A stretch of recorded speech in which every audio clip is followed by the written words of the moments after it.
Hello and जय Hind everyone. ये आप सभी को पता है कि एनडीए की प्रीवियस सीरीज चल रही है।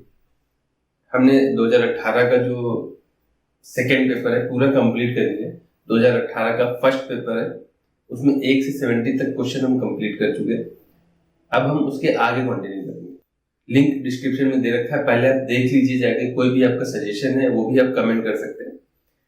क्वेश्चन किस तरीके से करने, ऑप्शंस को कैसे एलिमिनेट करना है, किस क्वेश्चन को छोड़ना है, किस क्वेश्चन को नहीं करना है, वो भी हम साथ में डिस्कस करते चलते हैं। इसलिए ये सीरीज बहुत इंपॉर्टेंट है। तो प्लीज पहले प्रीवियस पार्ट देख लीजिए इसके। आप जब ये सीरीज देख लेंगे ना तो आपको काफी बेसिक भी और अच्छे से क्लियर हो जाएगा, क्योंकि हम बेसिक के साथ साथ ट्रिक्स और मेथड्स बताते हैं जिसका यूज करके ऑप्शंस को एलिमिनेट कर सकते हैं।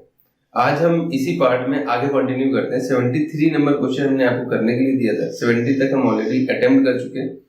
अब हम इसके आगे कंटिन्यू करते हैं, ठीक है। तो फिर भाई यार, आपका सपोर्ट बहुत जरूरी है। अपने फ्रेंड्स के साथ शेयर करिए अगर अच्छा लग रहा है। 73 क्वेश्चन देखिए जो मैंने आपको करने के लिए दिया था, यहीं से स्टार्ट करते हैं। फंक्शन क्या दे रखा है, fx is mod x plus mod x minus 1, then which one of the following is correct. Question के अकॉर्डिंग हमें जो ऑप्शन दे रखे हैं उसमें सिर्फ कॉन्टिन्यूअस या नहीं है या है, ये बस पूछ रहा है। तो एक चीज ध्यान रखिए, फंक्शन हमारा इस क्वेश्चन का आंसर हो जाएगा ए पार्ट। कुछ नहीं करना है इस क्वेश्चन में, सिर्फ देखते हुए आंसर टिक करना है। एक चीज ध्यान रखना कि जब भी मॉड में दे रखा हो फंक्शन x माइनस ए एक्स प्लस ए, तो फंक्शन हर जगह कॉन्टिन्यूअस होता है। सिर्फ डिफरेंशिएबल नहीं होता है उस पॉइंट पे जिस पॉइंट पे वो फैक्टर 0 हो रहा है, यानी क्रिटिकल पॉइंट पे, जिसको हम क्रिटिकल पॉइंट बोलते हैं। तो ये जो मॉड दे रखा है, ये जो है x इक्वल टू 0 पे 0 होगा। क्रिटिकल पॉइंट इसका x इक्वल टू 0 है, इसका है x इक्वल टू 1, ठीक है। उसको 0 रख के वैल्यू निकाल लेते हैं, ये क्रिटिकल पॉइंट होता है। एक चीज ध्यान देखिए कि मैंने कहा कि फंक्शन हमेशा कॉन्टिन्यूअस होते हैं। मॉड वाला होता क्या है एक्चुअल में, मॉड की जिसे ये हम लिखते हैं y is equal to x ऐसे है और ऐसे लाइन चली जानी चाहिए थी, लेकिन मॉड में क्या होता है, नेगेटिव वाली भी पॉजिटिव हो जाती है। तो यहाँ पे सडन चेंज हो जाता है क्रिटिकल पॉइंट पे। क्रिटिकल पॉइंट पे सडन चेंज होता है, लेकिन कॉन्टिन्यूअस होता है। आप उसके पहले उसके बाद में उस पॉइंट पे वैल्यू चेक करेंगे, एग्जैक्ट सेम आती है, लेकिन डिफरेंशिएबल नहीं होता, क्योंकि इस पॉइंट पे हम टेंजेंट नहीं बना सकते।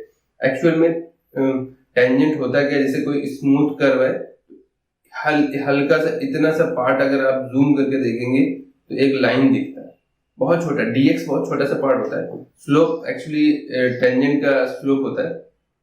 तो हर एक पॉइंट पे अगर उसको जूम करते चले जाएंगे तो एक्चुअल में वो लाइन दिखता है। लेकिन एक पॉइंट जो ऐसे टर्न हो रहा है, इसको जूम करेंगे तो एक डॉट दिखेगा। तो इस सिचुएशन में यहाँ पे टेंजेंट नहीं बनती है, इसलिए जो कर्व सडनली टर्न होते हैं उन पॉइंट्स पे टेंजेंट पॉसिबल नहीं होती। क्वेश्चन नंबर 71 देखिए क्या कह रहा है, which one of the following is correct in respect of the function. Function हमारा रियल टू रियल है, बट रियल पॉजिटिव है, यानी ये माइनस इनफाइनाइट से प्लस इनफाइनाइट, और उधर साइड पे हमारी वैल्यू 0 से इनफाइनाइट मिलेगा, ऐसा ये बोल रहे हैं। रियल पूरा इनफाइनाइट से प्लस इनफाइनाइट तक है, और पॉजिटिव मतलब सिर्फ पॉजिटिव पार्ट है। फंक्शन हमारा दे रखा है मॉड x प्लस 1, मॉड है तो मतलब पॉजिटिव तो मिलेगा। तो क्या कंडीशन सही है, तो उस हिसाब से अगर हम कंडीशन चेक करेंगे, f ऑफ इनपुट का स्क्वायर पूरे का होल स्क्वायर नहीं होता है, तो बिल्कुल गलत है। मॉड अंदर लगाए बाहर लगाए ये इक्वल नहीं आते हैं, बिल्कुल गलत है। f of x plus y करेंगे तो यहाँ x plus y plus y आ जाएगा, और x प्लस वाई प्लस ये भी इक्वल नहीं है। नन ऑफ दीज इसका आंसर। कभी कभी हम लोग क्वेश्चन की लैंग्वेज देख के उस क्वेश्चन को स्किप कर देते हैं, बट क्वेश्चन एक्चुअल में बहुत इजी होता है। जैसे अभी ये दोनों क्वेश्चन मुझे दिखे, इसके पहले वाला भी क्वेश्चन है, बच्चे लिखेंगे अरे कॉन्टिन्यूटी डिसकॉन्टिन्यूटी आ गई, छोड़ दीजिए यार। इसीलिए कहता हूं अगर आपका बेस अच्छा है ना, क्वेश्चन तो एक बार पढ़ लिया। क्वेश्चन 71 भी देखते ही होने वाला था। क्वेश्चन में क्या कह रहा है कि ये फंक्शन दे रखा है, उसके बाद अगर ये कंडीशन ना भी दी होती तब भी आप ये कंडीशन चेक कर सकते थे। इसमें बस थोड़ी सी दिक्कत हो सकती थी, वो देखिए कैसे। एफ एक्स ये दे रखा है, एफ ऑफ एक्स स्क्वायर क्या आ जाएगा, एफ ऑफ एक्स स्क्वायर का मतलब है मॉड के अंदर स्क्वायर प्लस 1, ठीक है। अब चाहे तो मॉड हटा दीजिए क्योंकि अभी हमेशा पॉजिटिव रहेगा, लेकिन एफ ऑफ एक्स का होल स्क्वायर, पूरे का होल स्क्वायर का क्या मतलब हो जाएगा, ये हो जाएगा मॉड एक्स प्लस 1 का होल स्क्वायर। ये दोनों इक्वल नहीं है, ये तो ऐसा कॉमन सी बात है, या आप चेक कर सकते हैं खुद ही, साफ दिख रहा है ये दोनों इक्वल नहीं आएंगे।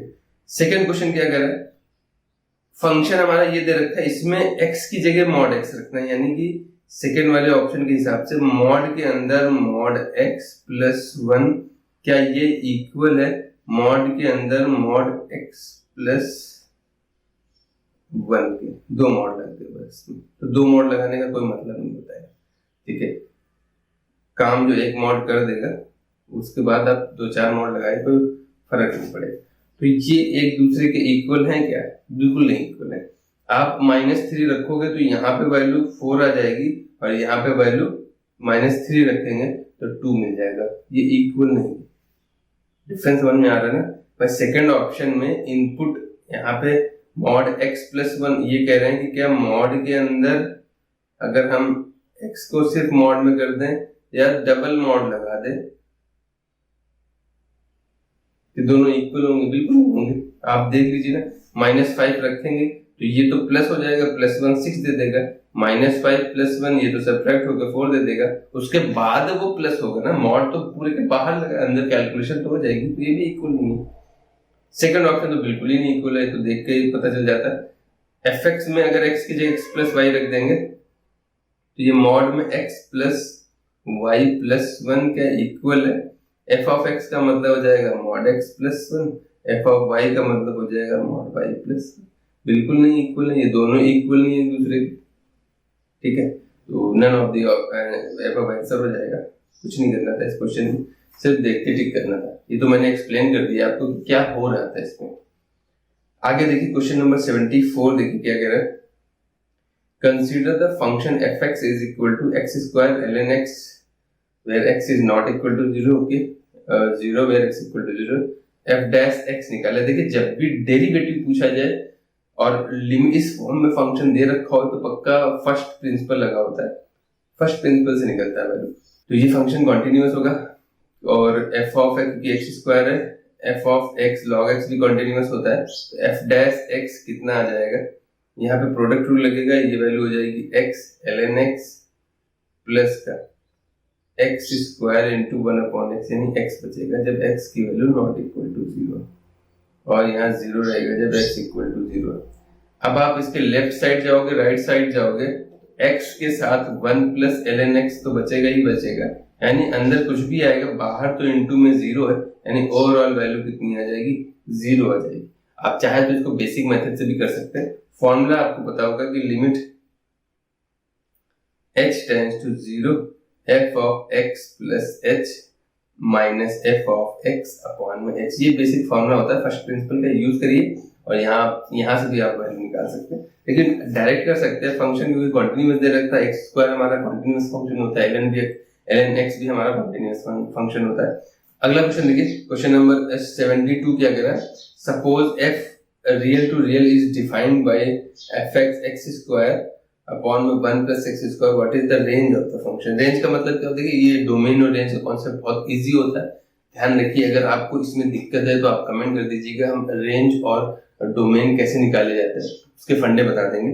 यहाँ देखिए बस इतना ध्यान रखिए, डोमेन मतलब होता है इनपुट, आप क्या क्या फंक्शन को इनपुट दे सकते हैं, क्या नहीं दे सकते हैं, और वो उसके बदले में जो आउटपुट देता है वो हमारी रेंज, कि हम इस सीमा तक जा सकते हैं, ये वैल्यूज हमको मिल सकती है।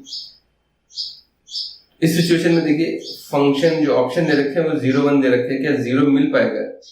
तो x की वैल्यू 0 रखने पे y 0 हो जाएगा, बिल्कुल x, तो ये ऑप्शन तो नहीं होंगे हमारे। देखिए दो ऑप्शन तो तुरंत एलिमिनेट हो गए। मैंने क्या किया, आप देखिए ना, आउटपुट होता है ना, क्या 0 पॉसिबल है तो आप x की वैल्यू 0 दोगे तो y 0 आएगा, 101% पॉसिबल है। क्या 1 पॉसिबल है? तो x की ऐसी किसी वैल्यू के लिए कौन सी वैल्यू रखें कि कैंसिल होके 1 दे देगा? क्या 1 मिलेगा? 1 नहीं मिलेगा, तो इसका आंसर कितना हो जाएगा? ये पार्ट इसका फाइनल आंसर। समझ में आ रहा है? बाकी आप चाहे तो रेंज निकालने का जो फंडा होता है वो y is equal to x square upon में 1 प्लस एक्स स्क्वायर एक्स की वैल्यू निकाल लो, क्या हो जाएगा 1 प्लस एक्स स्क्वायर का इधर क्रॉस मल्टीप्लाई करा दोगे, इधर एक्स स्क्वायर है तो ये y is equal to y minus 1 x square. तो एक्स स्क्वायर की वैल्यू हो जाएगी y अपॉन y माइनस 1, तो x की वैल्यू हो जाएगी under root y upon y minus 1। मुझे पता है कि ये वैल्यू क्या होनी चाहिए थी, जो रूट, अब इसकी जो डोमेन आएगी उल्टा कर दी ना, इनवर्स निकाल दिया। जिस फंक्शन का डोमेन रेंज निकालना था उसका इनवर्स अगर निकाल दिया तो उस फंक्शन की रेंज और डोमेन आपस में उल्टा होते हैं। ये आपने पढ़ रखा होगा, आप चाहे तो इनवर्स ट्रिग्नोमेट्री में देख लीजिए, जो उसकी डोमेन होती है वो उसकी रेंज होती है। तो यहाँ पे देखिए इस फंक्शन की डोमेन निकालने का फंडा क्या होता है, डोमेन निकालना बहुत इजी होता है, इसीलिए हम रेंज निकालने के लिए उसको इनवर्स में कन्वर्ट कर लेते हैं। ये रूट में दे रखा है, यानी y अपॉन में y minus 1 greater than or equal to 0 होना चाहिए, और डिनोमिनेटर में y माइनस 1 नेगेटिव नहीं होना चाहिए, y की वैल्यू 1 नहीं आएगी, 1 पॉसिबल नहीं थी, यहाँ से पता चल रहा था। तो ये पार्ट हमारा आंसर हो जाएगा। ठीक है, नेक्स्ट क्वेश्चन देखते हैं क्या है। 75 नंबर कह रहा है what is the area of the reason bounded by the parabola. अच्छा देखिए, ये ऐसा क्वेश्चन है जो छोड़ने वाला नहीं है, लेकिन है टाइम टेकिंग है, थोड़ा सा ग्राफ बनाना पड़ेगा, फिर बाकी बहुत इजी कैलकुलेशन होती है। तो सजेशन ये रहेगा कि यार आप इसको थोड़ा सा लास्ट में करिए, लेकिन छोड़ना मत है। देखिए मैंने बता रखा है कि हम दो सिंबल यूज करते हैं, एक हम यूज करते हैं सर्कल और एक यूज करते हैं क्रॉस। क्रॉस का मतलब हमें इस क्वेश्चन को नहीं देखना है, टाइम बचा बहुत ज्यादा तो भले ही देख लेंगे क्रॉस वाले, अदरवाइज सिर्फ सर्कल वालों को ही देखना है। तो अभी हम डिस्कस करते हैं, ये आपके लिए कहते हैं कि आपको लास्ट में करना है, छोड़ना नहीं इस क्वेश्चन को। तो क्वेश्चन में फिगर बनाना पड़ता है, ये वाई स्क्वायर दे रखा है, यानी कि एक्स एक्सिस के पैरेलल बनेगा फिगर। तो इसका फिगर बनाने के लिए एग्जैक्ट फिगर नहीं बनाना होता, आपको पता होगा। ये देखिए इसका वर्टेक्स 0 0 है, यानी ये 100% वर्टेक्स से पास होगा, तो ये ऐसे चला जाएगा पैराबोला। ये हमारा पहला वाला, ये सेकंड वाला पैराबोला है, y square is equal to 3x, और इसका वर्टेक्स x पे 1 है, तो मान लिया ये 1 है, तो ये पक्का ऐसे जाएगा इसके पैरेलल ऐसे, और ये आपस में कहीं मीट कर जाएंगे, मान लिया वो ये पॉइंट सामने ही आएंगे, ये पॉइंट ये पता होगा एग्जैक्ट सेम पॉइंट, क्योंकि पैरेलल सिमेट्रिक होते हैं, ये कर्व x के इक्वल सिमेट्रिक है। तो ये पहला कर्व हो गया वर्टेक्स 0 0, और इसका वर्टेक्स है 0,1। ये इंटरसेक्ट कहाँ कर रहे हैं, तो इंटरसेक्ट कर रहे हैं y स्क्वायर बराबर ये 3x के इक्वल करा देंगे तो 6x, यानी कि 2 पे इक्वल कर रहे हैं। ये x की वैल्यू x इक्वल टू 2 पे इंटरसेक्ट कर रहा है, तो y की वैल्यू कितनी आ जाएगी, y की वैल्यू आ जाएगी प्लस माइनस रूट 6। तो यहाँ पे यानी ये प्लस रूट 6 है जब x की वैल्यू 2 है, और ये माइनस रूट 6 है, क्योंकि हमें लिमिट निकालनी पड़ेगी। अब हो क्या रहा है, फॉर्मूला आपको पता होगा, फॉर्मूला क्या होता है, हम सिर्फ इतना पार्ट निकालना है। ये एक रेक्टेंगल बनाए ले रहे हैं, तो इसकी विड्थ y पे बन रही है, यानी dy है, तो dy, और फंक्शन हम x के टर्म में निकालेंगे, upper curve minus lower curve, ऐसे फॉर्मूला याद रखते हैं। 0 से रूट 6 तक जा रहा है, तो जितना ऊपर कर्व मिलेगा उतना ही नीचे मिलेगा, यानी इसका 2 टाइम्स कर्व, ये हमारा रिक्वायर्ड एरिया हो जाएगा। तो 2 times 0 to root 6, upper curve क्या है, अपर कर्व हमारा ये फर्स्ट वाला कर्व बोला है, तो यहाँ से y स्क्वायर अपॉन में 6 प्लस 1x की वैल्यू आएगी, माइनस लोअर कर्व क्या है हमारा y स्क्वायर अपॉन में, अब हमें सिंपली इसको यार इंटीग्रेट कर लेना, और लो अपर लिमिट और लोअर लिमिट अप्लाई कर देनी। तो इंटीग्रेशन क्या हो जाएगा, 2 टाइम्स इसका इंटीग्रेशन हो जाएगा y क्यूब अपॉन में 18 हो जाएगा, प्लस का y हो जाएगा माइनस y क्यूब अपॉन में 9 हो जाएगा, और ये 0 टू रूट 6, यहाँ 2 से मल्टीप्लाई का करा देता है तो 2/18 ये भी हो जाता है, यानी 2 टाइम्स और y minus y cube upon में 18 बचेगा, और 0 to √6 अपर लिमिट अप्लाई कर देंगे। तो मुझे पता है कि 0 वाली सब 0 कर देगा, लेकिन √6 अप्लाई कर सकते थे, तो वैल्यू आ जाएगी 2 टाइम्स √6 माइनस 6 √6 अपॉन में 18। इसका क्यूब करेंगे, एक तो बाहर आ जाएगा, एक √6 बच जाएगा, 3 टाइम्स जाएगा और ये हो जाएगा 3 में 1 गया 2 2 4 √6/3 आंसर हो जाएगा 4 √6/3। सी पार्ट आंसर आ रहा है। ये सिर्फ कैलकुलेशन है, थोड़ा सा टाइम लेके हम कैलकुलेट कर रहे हैं, आप उस पर करेंगे थोड़ा। यहाँ पे एक्चुअली ये डिजिटल पेन थोड़ा सा दिक्कत करता है, कभी कभी बैलेंस इधर उधर बनाना होता है। बाकी आप पेन पेपर बहुत स्पीड में कर सकते थे। इजी क्वेश्चन है, सिर्फ ग्राफ बनाने में थोड़ा सा टाइम लगता है, वो भी एग्जैक्ट ग्राफ नहीं बनाना होता है, रफली ग्राफ बनाना होता है, ताकि आप एरिया निकाल सके कि हमें dy लेना है या dx लेना है। आगे देखिए क्वेश्चन क्या कह रहा है, consider the following information for the next 3 item that follows. यानी इस इंफॉर्मेशन से मैं 3 क्वेश्चन होने वाले हैं, अच्छी बात है। 3 sides of a trapezium are each equal to 6 centimetre. ये सीख alpha with the angle between pair of adjacent sides. देखिए इससे हम फिगर बना देते हैं। फिगर हमारा कैसे बन जाएगा कि इनके अकॉर्डिंग हमारा जो ट्रेपेजियम बन रहा है उसमें ये जो 3 साइड्स दे रखी हैं, ये 6 है, ये 6 है, ये 6 है, तो ये भी 6 हो जाएगा। ये साइड मिसिंग है, ये एक्स ले रहे हैं, और एडजेसेंट साइड के बीच के एंगल अल्फा दे रखा है, जो 90 के बीच में, 0 से 90 के बीच में फर्स्ट क्वाड्रेंट में लाया जाता है। इतनी इंफॉर्मेशन दे रखी है उन्होंने। आगे क्या कह रहा है, if the area of a trapezium is maximum then what is alpha. Area कितना आ जाएगा, इसका एरिया आ जाएगा 6, इसका एरिया आ जाएगा आपका 6 + x इंटू √36 माइनस x²। कैसे आ रहा है, इतना समझ में आ गया होगा। एरिया कैसे निकलता है, एरिया होता है half sum of parallel sides, वो हो जाता है 6 + x इंटू हाइट। हाइट क्या दे रखी है, राइट एंगल ट्राइंगल से हाइट निकाल लेंगे। हाइट ये है हमारी h, तो राइट एंगल ट्राइंगल से हाइट निकालेंगे तो हो जाएगा 36 माइनस x², और 2 से 2 कैंसिल कर देंगे तो ये फाइनल एरिया बच जाएगा। ये x प्लस ये 2x दे रखा है। एक्चुअली पूरी फोर्थ साइड कितनी है, फोर्थ साइड हमारी ये वाली फोर्थ साइड कितनी आ जाएगी, 6 + 2x हो जाएगी फोर्थ साइड। तो वो यहाँ पे 2x + 6 पैरेलल साइड्स का सम होता है, तो यहाँ पे 2x मैंने लिखना बोल दिया। अब कैंसिल आउट कर देंगे तो फाइनल इतना एरिया बच जाएगा। तो देखिए हमको एरिया मैक्सिमम बताना है, तो एरिया में तो हमारी फोर्थ साइड आ रही है, एंगल तो नहीं आ रहा है, तो इसलिए अभी क्या है कि हमें एंगल यहाँ पे निकालना पड़ेगा, फिर थोड़ा सा लेंथी टास्क है। आप हिट एंड ट्रायल यूज करिए, लेकिन यहाँ पे मैं हिट एंड ट्रायल अभी सजेस्ट नहीं करूंगा। आप और क्वेश्चन पढ़िए और क्या पार्ट पूछ रहा है, उसके बाद नहीं हो रहा है तो फिर हिट एंड ट्रायल यूज करेंगे। और हिट एंड ट्रायल में भी अवॉइड करेंगे इस टाइप के एंगल्स को। पहले हम अच्छे एंगल्स जिनकी वैल्यूज हमें पता होती है उनको पुट करेंगे। आगे देखते हैं जरा क्वेश्चन पढ़ के। If the area of a trapezium is maximum what is the length of. देखिए यहीं से हमारा काम हो जाएगा। हमारा जो एरिया निकल रहा था उसमें फोर्थ साइड गिवन और वही मिसिंग थी। अगर हमें फोर्थ साइड पता चल जाएगी तो एंगल भी बहुत इजीली पता चल जाएगा।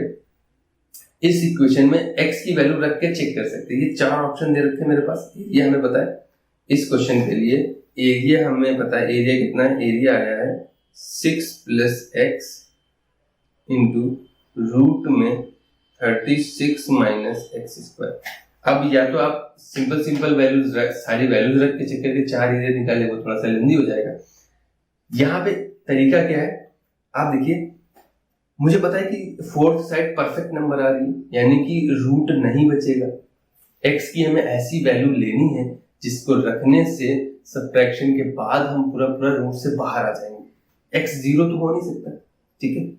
और फोर्थ साइड है कितनी, 6 + 2x है फोर्थ साइड, ठीक है। उस सिचुएशन मुझे पता है ये जो ऑप्शन दे रखे हैं उसमें 6 सब्ट्रैक्ट करने के बाद जो वैल्यू बचेगी उसका हाफ करेंगे तो x मिलेगा।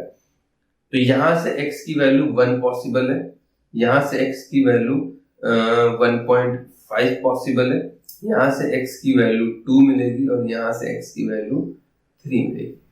देखिए x की वैल्यू 1 पॉसिबल नहीं है, ये समझ में आ गया ना। x की वैल्यू 1, 1.5, 2, 3 कैसे है। देखिए टोटल फोर्थ साइड हमारी ये दे रखी है और ये सारी फोर्थ साइड है, यानी कि सम में से 6 कम करने के बाद जो वैल्यू बचेगी उसका हाफ करने तभी तो x मिलेगा भाई। इसको अगर आप 8 के इक्वल रखेंगे तो x की वैल्यू 1 ही तो आएगी। इसी को अगर आप 9 के इक्वल रखेंगे, 10 के इक्वल, मन में कैलकुलेशन करेंगे, सीधा 6 कम करने के बाद हाफ कर देना, x आ जाएगा। तो 6 कम किया 2 बचा 2 का हाफ 1, 6 कम किया 3 बचा 3 का हाफ 1.5, 6 कम किया 4 बचा 4 का हाफ 2, 6 कम किया 6 बचा 6 का हाफ 3। ये वैल्यू मिल रही थी, मुझे पता चल गया मेरा आंसर आएगा डी पार्ट। कैसे x की वैल्यू 3 कैसे आ गई, क्योंकि यही एक नंबर है जो यहाँ पे वैल्यू रखने से हमें रूट से बाहर क्वांटिटी देगी, एक अच्छी क्वांटिटी दे देगी, जिससे हमारे एंगल्स निकल सकते हैं जो 30 डिग्री 45 डिग्री है, 60 डिग्री में √3 आएगा या √2 आएगा, इस टाइप के नंबर बचने चाहिए। जैसे ही मुझे फोर्थ साइड पता चली यार, मेरा एरिया भी निकल आया और हमारा अब एंगल भी निकल आएगा। उसके लिए हमें हाइट पता चल जाए, क्योंकि हमें जैसे ही x3 पता चल गई तो ये 3 हो गई, तो हाइट कितनी हो जाएगी 36 - 9, यानी ये हो जाएगा 27 आ रहा था, यानी ये 3√3 आ रहा है। तो इससे हमारा tan अल्फा कितना आ जाएगा, tan अल्फा क्या होता है परपेंडिकुलर अपॉन बेस, तो √3 यानी 60 डिग्री π/3 आ रहा है। आप चाहे तो यहीं से हिट एंड ट्रायल लगाते, यहाँ पे थोड़ा सा टाइम लगता है। तो मैंने नेक्स्ट क्वेश्चन जैसे ही पता चला वो डायरेक्ट फोर्थ साइड के बारे में पूछ रहा था, वो सब्स्टिट्यूशन करके हमने देख लिया। बाकी आप चाहते तो हिट एंड ट्रायल यहाँ से भी अप्लाई कर सकते थे कि किस एंगल को रखने से हाइट हमारी मैक्सिमम हो जाएगी। क्योंकि प्रोडक्ट क्या होता है, एरिया क्या निकलता है, sum of parallel side into height. तो हाइट ज्यादा होगी तो किस एंगल रखने से हाइट ज्यादा आ रही है वो भी आप चेक कर सकते हैं। अच्छा क्वेश्चन है, एक बार रिवाइंड करके जरूर देख लीजिएगा वीडियो को। बाकी बेसिक से करना चाहे तो आप बेसिक से भी कर सकते हैं, वही अपना मैक्सिमम मिनिमम वाला मेथड है। 79 नंबर क्वेश्चन देखिए क्या कह रहा है। इसका इंटीग्रेशन करना है सिंपली, तो इस इंटीग्रेशन में e की power x into sine x से बाय पार्ट्स लगाना पड़ेगा, और दोनों ऐसे फंक्शन है जो कभी खत्म नहीं होते, तो किसी को भी फर्स्ट किसी को भी सेकंड मान सकते हैं, ऐसा कोई दिक्कत नहीं आने वाली। इसको i लेट कर लिया हमने, तो जब इंटीग्रेशन कर देंगे तो e की पावर x का हमने इसको फर्स्ट लेट कर लिया और इसको सेकंड लेट कर दिया, तो first function as it is रहता है, सेकंड का इंटीग्रेशन तो ये e की power x into sine x रहेगा, और लिमिट है 0 to pi minus integration 0 to pi. First function का डिफरेंशिएशन ये हो जाएगा, ये e की पावर x का इंटीग्रेशन हो जाएगा, इसका डिफरेंशिएशन हो जाएगा। इसमें देखिए जब पाई रखेंगे तो साइन पाई 0 हो जाएगा, और 0 रखेंगे तब भी साइन 0 0 हो जाएगा, तो पूरा 0 आ जाएगा। इसको लिखने का कोई मतलब नहीं बनता है। यहाँ फिर से हमें बाय पार्ट्स लगा देना है, तो first function as it is रहेगा और सेकंड का इंटीग्रेशन हो जाएगा, तो ये हो जाएगा माइनस e की power x into cos x का इंटीग्रेशन हो चुका है, ये 0 to पाई हो जाएगा, और माइनस माइनस प्लस का, क्योंकि ये माइनस से मल्टीप्लाई हो रहा है, 0 to पाई में वैल्यू बच जाएगी e की पावर x, cos का होता है माइनस साइन x, तो ये फिर से माइनस हो जाएगा साइन x dx, और ये वैल्यू i के इक्वल चल रही थी, तो ये भी i बन के हमारा इधर आएगा, तो 2i हो जाएगा। हाफ होना चाहिए वैल्यू की, तो हाफ हमारे 2 में दे रखा भी, ऐसे रखिए माइनस का पाई रखेंगे तो cos पाई की वैल्यू -1 होती है, तो e की पावर पाई माइनस का होगा, और फिर माइनस 0 रखेंगे तो cos 0 1 होता है, और ये e की पावर 0 1 तो 1 दे देगा, तो ये ओवरऑल प्लस का हो जाएगा, दोनों प्लस के और बाई 2, ए पार्ट आंसर आ रहा है,